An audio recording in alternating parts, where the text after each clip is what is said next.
imagine the audience in Israel if you were to do something like that.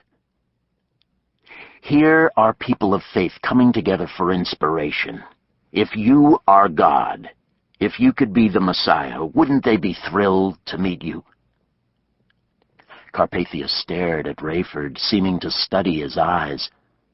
Rayford believed God. He had faith that regardless of his power, regardless of his intentions, Nicolae would be impotent in the face of the 144,000 witnesses who carried the seal of Almighty God on their foreheads.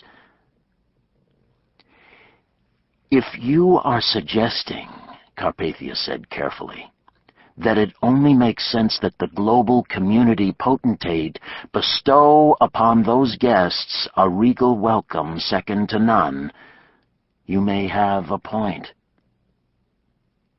Rayford had said nothing of the sort, but Carpathia heard what he wanted to hear. "Thank you," Rayford said. "Captain Steele, schedule that flight."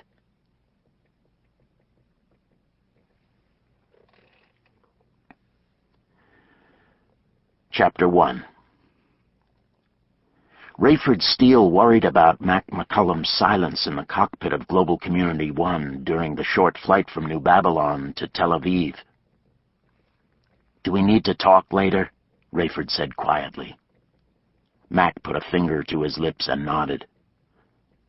Rayford finished communicating with New Babylon ground and air traffic control, then reached beneath his seat for the hidden reverse intercom button.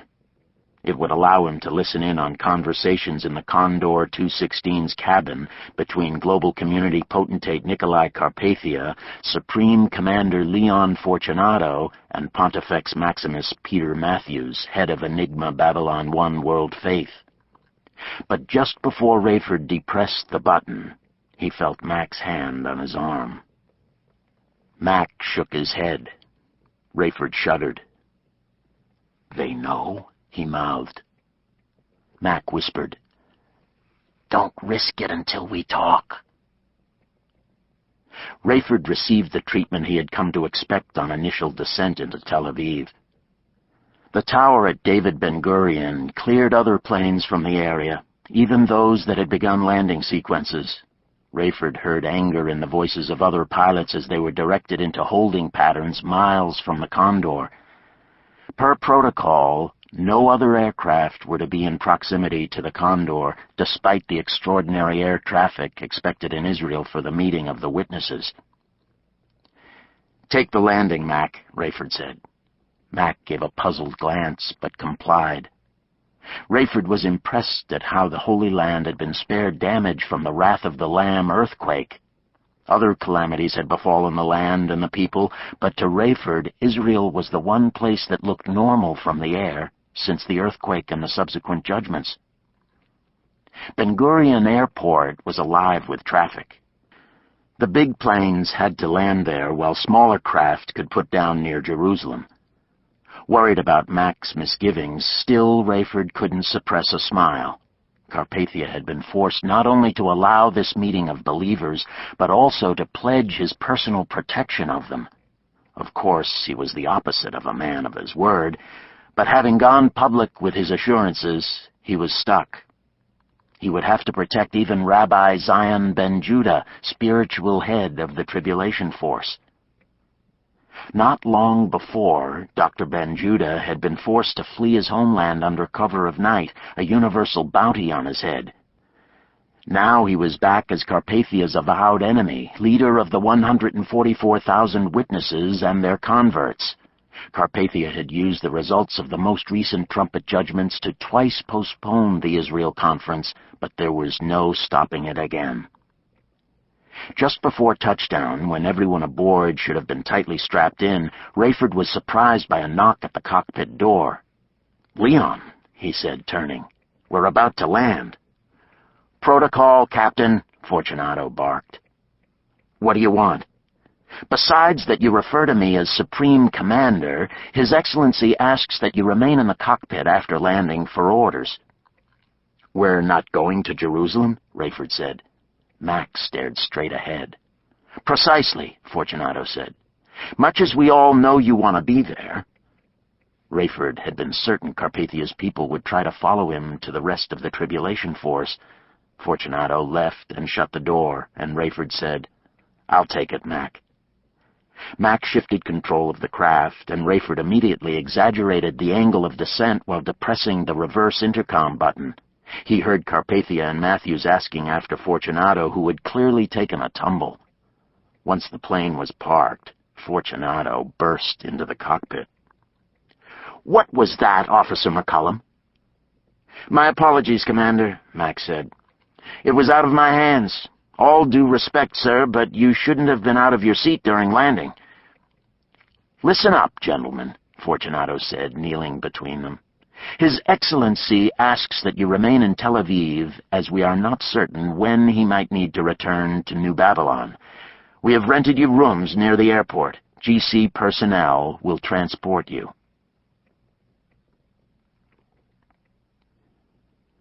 Buck Williams sat in the bowels of Teddy Kollek Stadium in Jerusalem with his pregnant wife, Chloe.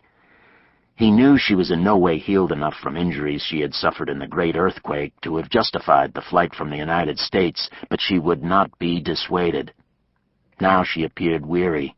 Her bruises and scars were fading, but Chloe still had a severe limp, and her beauty had been turned into a strange cuteness by the unique reshaping of her cheekbone and eye socket. "You need to help the others, Buck," she said. "Now go on, I'll be fine." "I wish you'd go back to the compound," he said. "I'm fine," she insisted. "I just need to sit a while. I'm worried about Hattie. I said I wouldn't leave her unless she improved or became a believer, and she's done neither."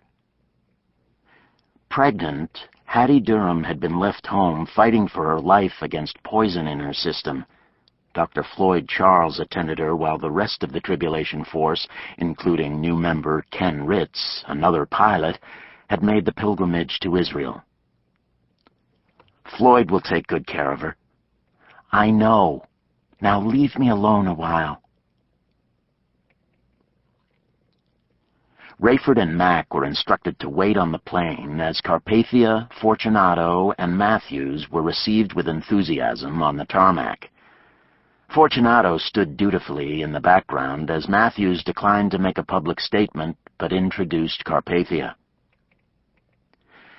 "I cannot tell you what a pleasure it is to be back in Israel," Carpathia said with a broad smile. "I am eager to welcome the devotees of Dr. Ben-Judah and to display the openness of the global community to diverse opinion and belief. I am pleased to reaffirm my guarantee of safety to the rabbi and the thousands of visitors from all over the world. I will withhold further comment, assuming I will be welcome to address the honored assemblage within the next few days." The dignitaries were ushered to a helicopter for the hop to Jerusalem, while their respective entourages boarded an opulent motor coach. When Rayford and Mac finished post-flight checks and finally disembarked, a global community jeep delivered them to their hotel. Mac signaled Rayford not to say anything in the car or either of their rooms. In the coffee shop, Rayford finally demanded to know what was going on. Buck wished Chloe had been able to sleep on the flight from the States. Ken Ritz had procured a Gulfstream jet, so it was the most comfortable international flight Buck had ever enjoyed. But the four of them, Ken, Buck, Chloe, and Zion, had been too excited to rest. Zion spent half the time on his laptop, which Ken transmitted to a satellite, keeping the rabbi in touch with his worldwide flock of millions. A vast network of house churches had sprung up, seemingly spontaneously, with converted Jews, clearly part of the 144,000 witnesses, taking leadership positions. They taught their charges daily based on the cyberspace sermons and lessons from the prolific Ben-Judah. Tens of thousands of such clandestine local house churches, their very existence flying in the face of the all-inclusive enigma Babylon One world faith, saw courageous converts added to the church every day. Zion had been urging the local congregations to send their leaders to the great meeting of the witnesses, despite warnings from the global community. Nicolae Carpathia had again tried to cancel the gathering at the last minute, citing thousands of deaths from contaminated water in over a third of the world. Thrilling the faithful by calling Carpathia's bluff, Zion responded publicly on the Internet. "Mr. Carpathia," he had written, "we will be in Jerusalem as scheduled, with or without your approval, permission, or promised protection. The glory of the Lord will be our rear guard." Buck would need the protection almost as much as Zion. By choosing to show up and appear in public with Ben Judah, Buck was sacrificing his position as Carpathia's publishing chief and his exorbitant salary. Showing his face in proximity to the rabbis would confirm Carpathia's contention that Buck had become an active enemy of the global community. Rabbi Ben Judah himself had come up with the strategy of simply trusting God. "Stand right beside me when we get off the plane," he said. "No disguises, no misdirection, no hiding. If God can protect me, he can protect you. Let us stop playing Carpathia's games." Buck had long been anonymously broadcasting his own cyberspace magazine, The Truth, which would now be his sole writing outlet. Ironically, it attracted 10 times the largest reading audience he had ever enjoyed. He worried for his safety, of course, but more for Chloe's. Zion seemed supernaturally protected, but after this conference, the entire Tribulation Force, not to mention the 144,000 witnesses and their millions of converts, would become open arch-enemies of the Antichrist. Their lives would consist of half ministry, half survival. For all they had been through, it was as if the 7-year tribulation had just begun. They still had nearly 5 years until the glorious appearing of Christ to set up his 1,000-year reign on earth. What Zion's internet missives and Buck's underground electronic magazine had wrought in Israel was stunning. The whole of Israel crawled with tens of thousands of converted Jewish witnesses from the 12 tribes all over the world. Rather than asking Ken Ritz to find an out-of-the-way airstrip where the Tribulation Force could slip into the country unnoticed, Zion informed his audience, and also, of course, Carpathia and company, of their itinerary. Ken had landed at the tiny Jerusalem airport north of the city, and well-wishers immediately besieged the plane. A small cadre of global community armed guards, apparently Carpathia's idea of protection for Zion, would have had to open fire to get near him. The international witnesses cheered and sang and reached out to touch Zion as the Tribulation Force made its way to a van. The Israeli driver carefully picked his way through the crowd and south down the main drag toward the Holy City and the King David Hotel. There they had discovered that Supreme Commander Leon Fortunato had summarily bounced their reservations and several others by supremely commandeering the top floor for Nicolae Carpathia and his people. "I assume you have made provisions for our alternative," Zion told the desk clerk after half an hour in line. "I apologize," the young man said, slipping Zion an envelope. The rabbi glanced at Buck and pulled him away from the crowd where they opened the note. Buck looked back at Ken, who nodded to assure him he had the fragile Chloe in tow. The note was in Hebrew. "It is from Chaim," Zion said. "He writes, 'Forgive my trusted friend Nicolae for this shameful insensitivity. I have room for you and your colleagues and insist you stay with me. Page Yakov, and you will be taken care of.'" Yakov was Chaim Rosenzweig's driver and valet. He loaded their stuff into a Mercedes van and soon had the Tribulation Force installed in guest rooms at Chaim's walled and gated estate within walking distance of the old city. Buck tried to get Chloe to stay and rest while he and Ken and Zion went to the stadium. "I didn't come here to be on the sidelines," she said. "I know you're concerned about me, but let me decide what I'm up to." At Colic Stadium, Buck had been as stunned as the others.